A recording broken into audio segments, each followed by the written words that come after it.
my friends, and welcome to Monday Reload. From very high above, all the puerile nincompoops in the Wyoming mainstream media, this is Cowboy State Politics. I, of course, am your illustrious host, David Iverson, firmly ensconced behind the silver Cowboy State Politics microphone and broadcasting to you from the base of the Bighorns at the Cowboy State Politics studio in Sheridan, Wyoming. Good morning, my friends, and welcome to the program. Happy Monday. It's the nature of our politics, and definitely the media, that issues flare up a lot like a flash fire, and then they burn down and die out. Or do they? We all know if you're going to roast a pig, you don't throw it into the middle of a blazing bonfire. You wait for things to burn down and then bury it in the coals. Because, though the flames have died down, the fire continues to smolder. But in politics, the issue never really goes away. Until it's solved, that is, and even then, it continues. Those people who are opposed to the solution to the problem that they were complaining about continue to complain about it.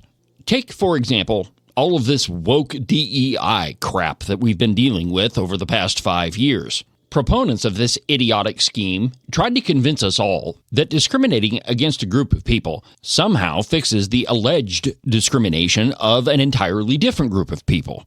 I was always told that two wrongs don't make a right. But before we get too far into this, perhaps we should have a definition of what exactly discrimination is. Interestingly enough, the old Webster's 1828 only defines discrimination as noticing differences. Now, it lists about 14 different ways that you could notice differences, but it really doesn't relate all that much to people. To get the definition that I'm driving at, you've got to go to a much later version of Webster's. Here's what it says about discriminate: to see the difference, to make distinctions in treatment, to show partiality. And then if you go down to discrimination, it says discriminating, making or perceiving differences and distinctions, the ability to make or show favoritism in treatment. Now, obviously, those differences are referring to immutable characteristics, those things about a person that they can't change, that they have no control over whatsoever. The color of their skin, their age, their height, their sex, those types of things. It is not referring to those attributes about a person that they can change. Let me give you an example here. Let's say that you go to a job interview at a lawyer's office, and you show up in cut-off jeans, a t-shirt, flip-flops, and your hair up in some sort of messy bun. The chances are, and unless the person that's interviewing is some wacko liberal-type lawyer, you're probably not going to get the job. But that does not mean that you got discriminated against. You just chose not to dress professionally in a professional environment, and the person interviewing you correctly perceived that you were not going to be a good fit for their job opening. That's not discrimination. That's you being a slacker and making bad choices. But this whole DEI nonsense is an attempt to stretch the definition of discrimination to include those things about a person that they can change. This is where we get into this whole identifying as something you are not business. Just because you say that you're a giraffe does not make you a giraffe. Similarly, if you're a man and you claim to be a woman, that doesn't make you a woman. Nor does it mean that you ought to be treated as a woman. Diversity, equity, and inclusion, or DEI, as it's referred to, is an attempt to stretch the definition of discrimination to those characteristics that you do have control over, and then force the rest of us to go along with your choices. Or delusions. That's probably a way more accurate word to use in these cases. Now, you have the right to participate in whatever delusion you want. However, you don't have a right to force me to participate in your fantasy land. And here's another thing. It's forced down our throat that we have to respect the choices of other people. No, I don't. If you make bad choices, I have the right not to respect them. Now, maybe if you want help getting out of the situation that you created by making a bad choice, I may help you, but that doesn't mean that I have to respect the idiotic decision that you made. But that's where we're caught up in all this. It's dumb enough to try to change definitions of words that we all agreed upon at one point, but now colleges, universities, jobs, and different governments are trying to put these stupid ideas into policy. Think about it. For the last 4 years, all of us have had to put up with an assistant secretary of health who is a man masquerading as a woman, and we're told we had to absolutely accept that as normal. Yeah, talk about trying to normalize deviant behavior. Anyway, all of this stuff ends up trickling down to our local communities, and it almost always lands at the local school board, where some of the most liberal people in our communities are perplexingly entrusted with educating our children. Remember what I said about making dumb decisions? Yeah, this is one of them. But we have a perfect example of all of this stuff being rolled up into one in a Wyoming high school. Back in 2023, I brought you the story of Ashley and Sean Willie, whose daughter, Aspen, unbeknownst to them, was being socially transitioned at her local high school. Children, young people, don't come up with this whole idea of switching their gender, which is preposterous anyway, all on their own. Nope, that idea is put in their head. Oh, and by the way, your children aren't transgender. They're teenagers and they're impressionable, and what's being done to them is child abuse. 15 or 20 years ago, if a school attempted to socially transition a child, the principal, the teachers, and probably a couple of custodians would be thrown in the slammer for doing it. But evidently, that's not where we're at anymore. In this past legislative session, a parental rights law was passed to try to alleviate this type of situation. Back in 2017, we did pass a parental rights law. The only problem was it didn't really have a penalty. And that kind of opened the door to school districts just completely ignoring what the Wyoming statute said. One guy who's kind of been at the center of this is Representative Darin McCann from Rock Springs. And in a moment, I'm going to play for you an interview I did with him last week. But recently, he published an op-ed in the Cow Pie naming names of who all the people were that voted against those parental rights laws that I told you about. As you might have guessed, all those liberals down in Rock Springs went after Representative McCann for him having the audacity to tell his constituents the truth. Some of your legislators think that Cheyenne ought to work a lot like Vegas. What happens in Cheyenne stays in Cheyenne. That was until cowboy state politics came along. So let's take a quick profit timeout, and then I'll bring you that interview with Representative McCann.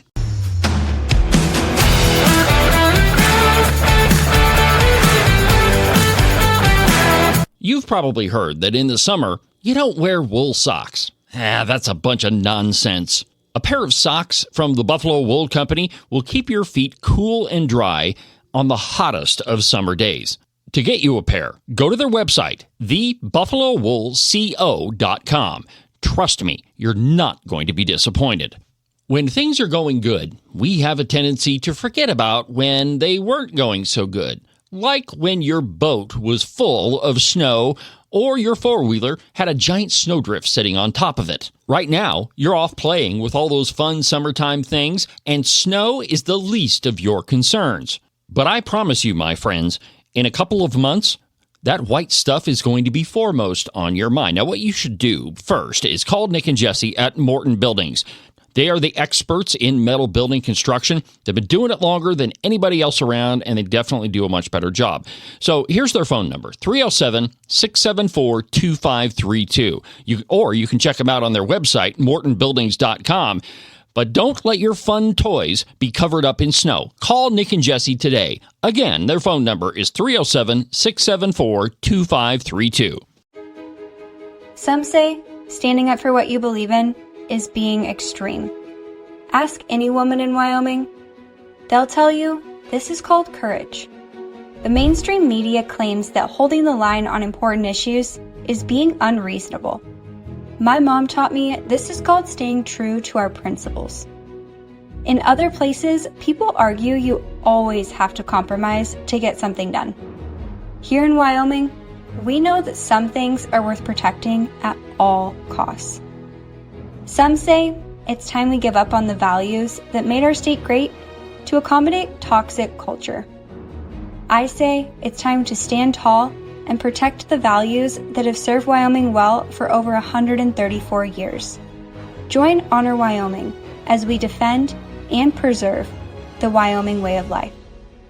Find out how you can make a difference today. Visit honorwyoming.org. Here at U.S. Coin Capital, we hear from Americans across the United States who have a growing concern about the future purchasing power of U.S. paper money. many Americans are looking for an alternative for long-term capital.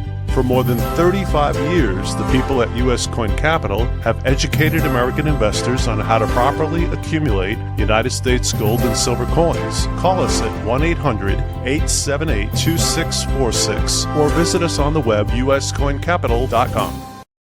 And now, back to the program.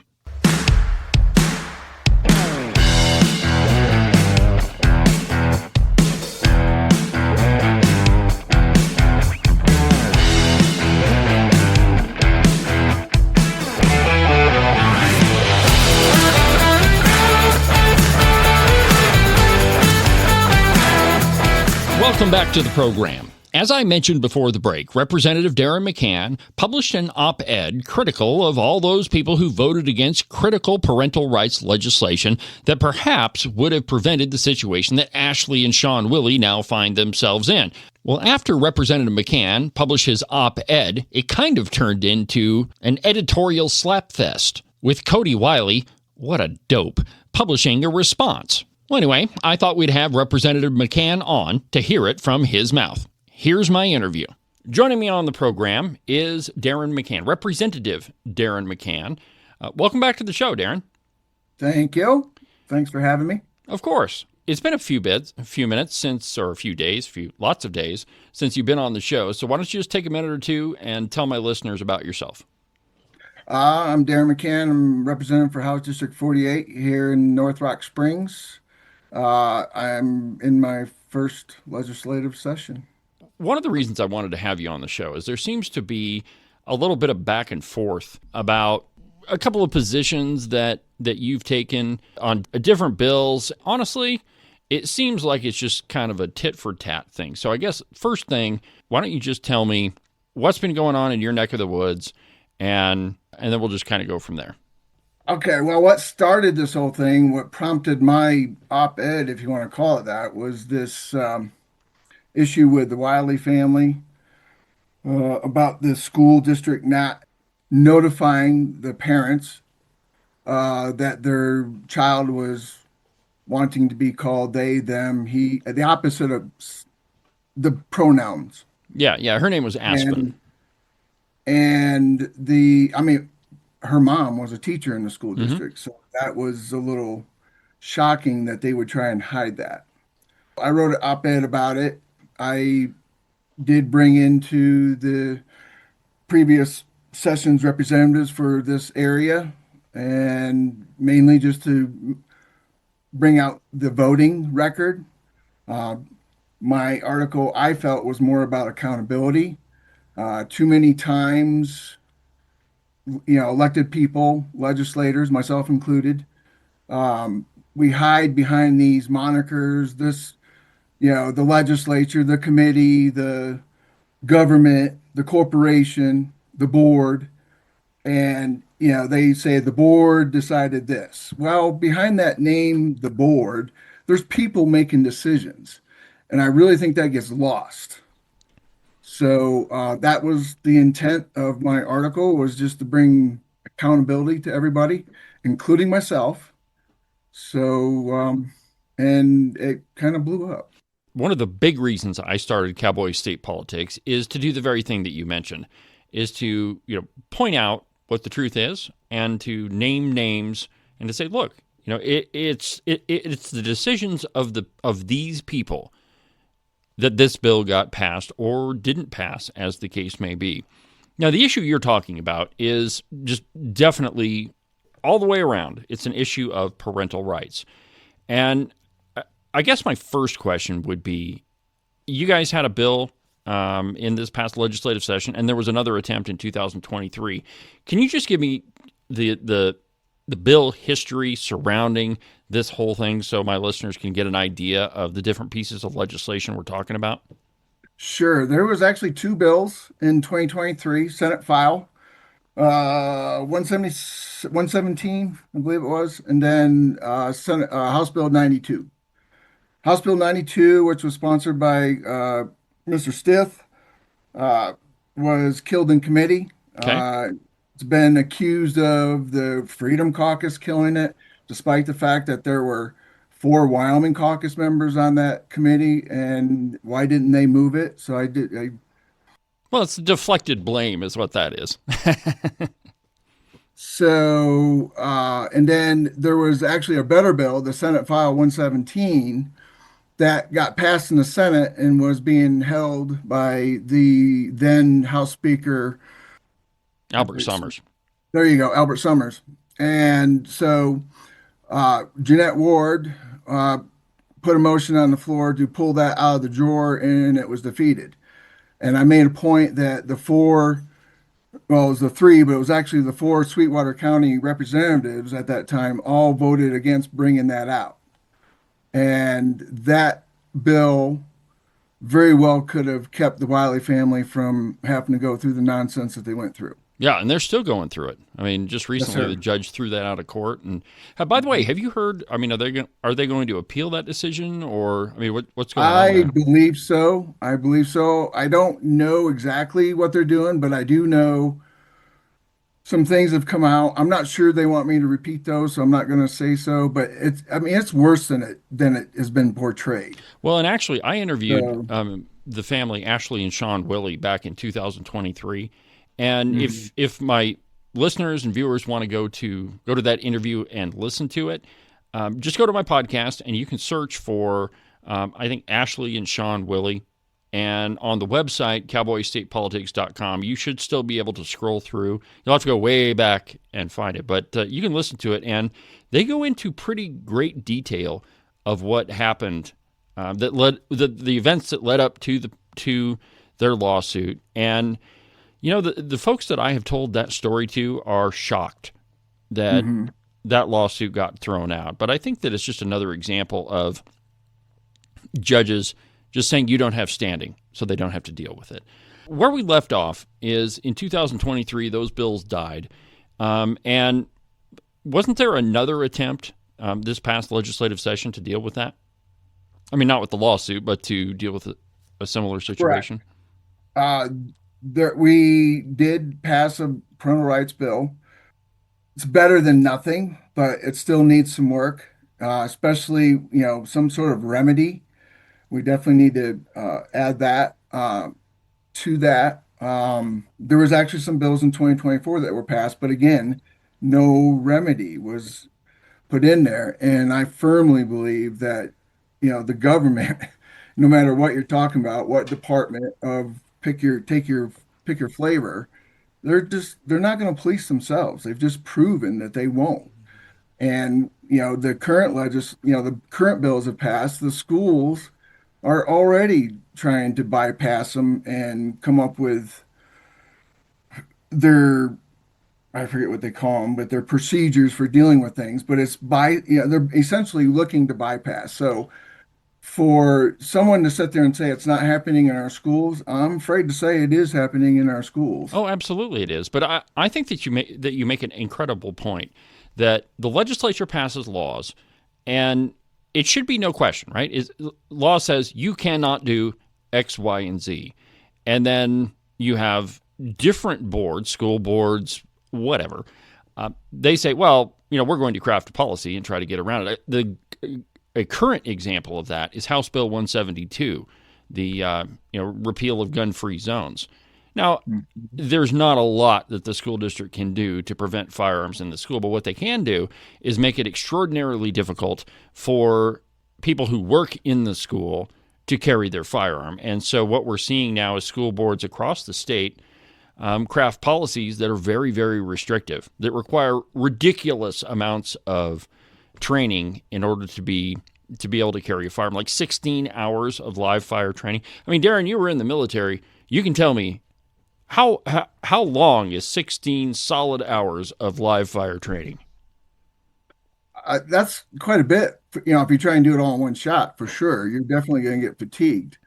And case in point, Rock Springs just put out their procedure. I haven't read it yet. I just got it in email, but I was preparing for this, so I haven't read it yet. I just got it this morning, I believe. Well, and I think the point that I'm getting to is that it's a pretty sad state of affairs when the legislature declares something illegal and there's no penalty attached to it, but an agency ought not be able to just completely disregard it because there's not a penalty. Now, in 2017, the legislature passed House Bill, House Bill 153, which is the original parental rights law. In your estimation, why didn't that law apply to Ashley and Sean, Willie, or did it? I believe it did. It just, the people that came up with that decision, I'm going to say the left because I don't know what else to describe. Sure. They are always finding a way to change wording. So they're going to, say, well, what's the definition of abuse? Well, in order to get around things, they change the definition of abuse so that they don't have to, for instance, let the parents know. They're going to say, well, it's a mental abuse. The child's having mental abuse, because they know the parents aren't going to agree to the child saying I'm a him when she's a her. Right. And that's how they get around it. So I'm not intimately familiar with the exact process that they use, but I believe that's how they got around it as well. This just doesn't play into their little definition. Okay. Well, that pretty much covers what happened up until now. You're a legislator, so what are you going to do about it? Well, I'm just at this point, all I'm trying to do is bring light to our votes, mine included. I mean, when I say go look at their votes, you can certainly look at mine too. And if I'm not voting the way you want to, then you have a say in that at the next election. Sure. Well, I guess my question is, are you working on any legislation to correct the lack of a penalty or to try to prevent what happened to Ashley and Sean Willie from happening again? Do you have any bills in mind? No, I don't have anything written down as far as that, but we are working with, the conservative caucus, if you want to call us that. There are people out there that are, working on that, and I'm, obviously going to support that. But am I directly involved in the wording? No. Okay. Next question. What are you working on? You've got a session coming up next winter, so what bills you got in mind? One of the big ones that I'm wanting to go after is the naturopathic medicine. Okay. There was a little bit of a controversy with that one. That was one of those things I didn't realize there was two types of naturopaths. So okay, why don't you? And I don't know anything about it either. So why don't you take a minute or two and just explain to my audience what you're talking about with these two types of naturopathics? There's a naturopathic doctor where they actually go through a medical school, or at least very similar to medical school, and it's formal, education and the like. And then there's this naturopathic doctor that is, I don't want to offend them or anything, but they don't need to be licensed. Okay, fair enough. And the school is anywhere from 3 to 12 months long-ish.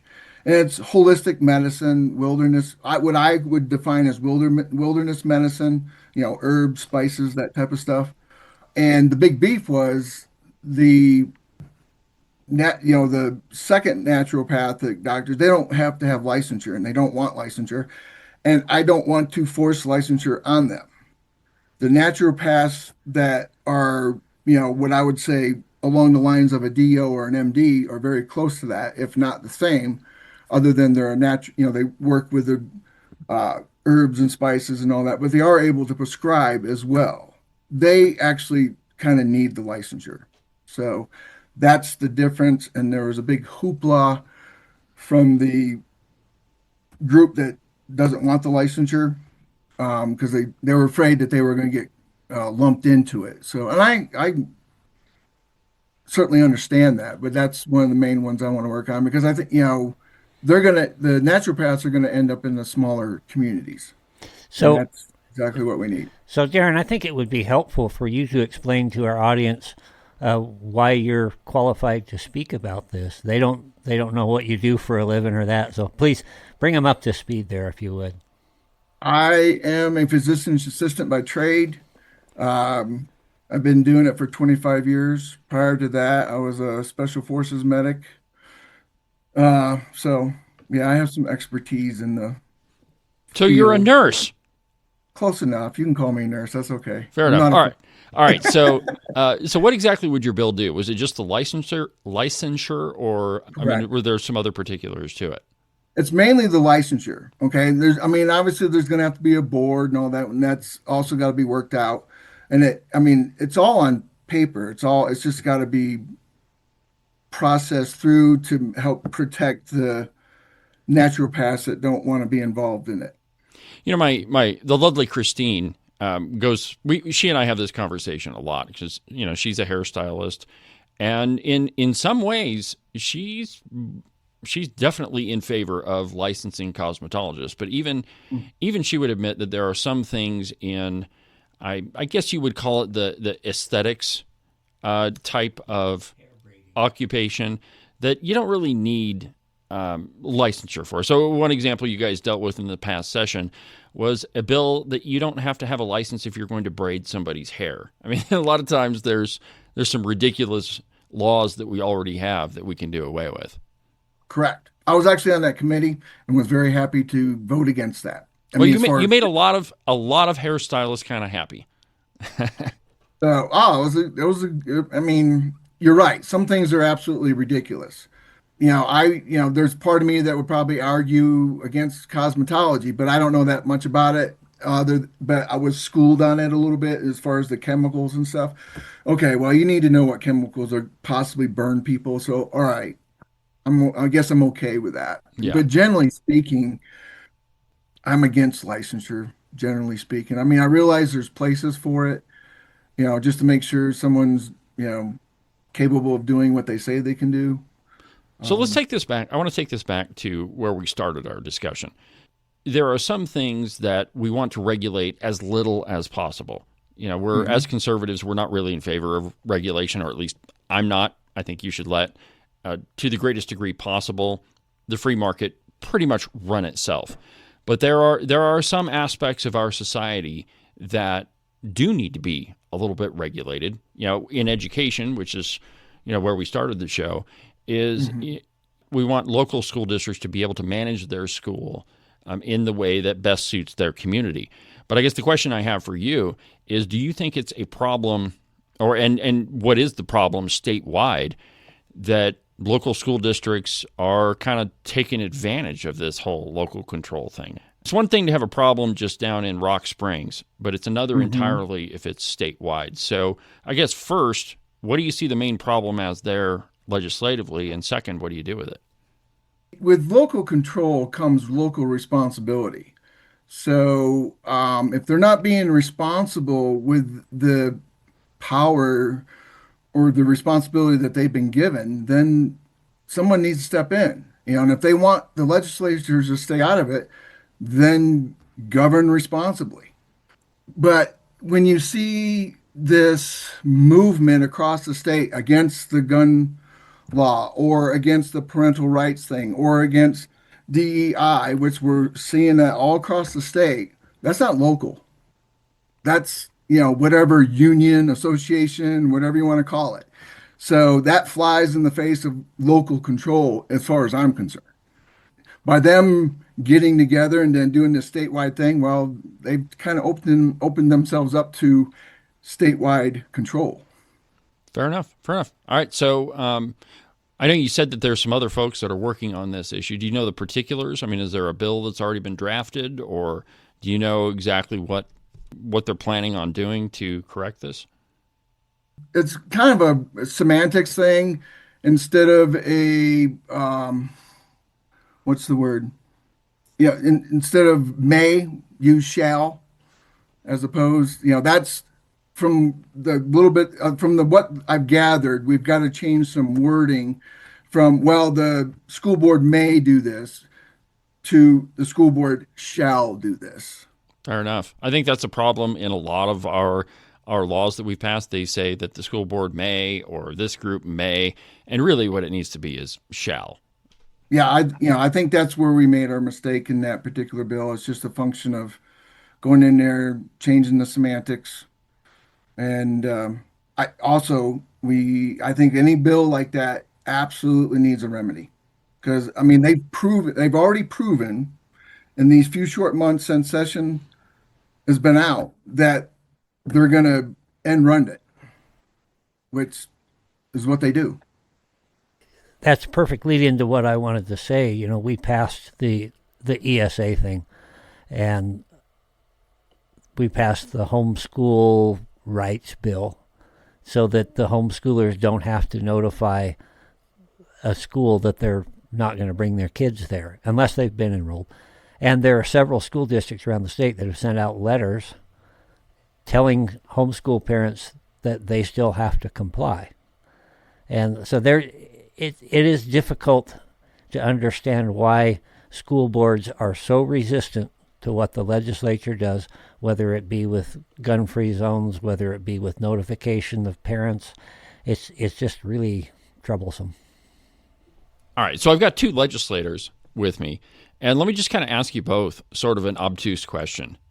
And I kind of alluded to this before, but we want the greatest degree of local control possible. We want communities to take responsibility for their own stuff and to pass laws that deal with their own community. But on the other hand, you guys are in the state legislature and you realize that there are some things that the local school board or the city council or the county commissioner are not going to handle. An example of this is this ridiculous housing mitigation fees. We absolutely know that that's theft, that it's a private property rights issue, and yet there's some folks over in Teton County and in Sheridan and in Cheyenne that don't want to deal with it.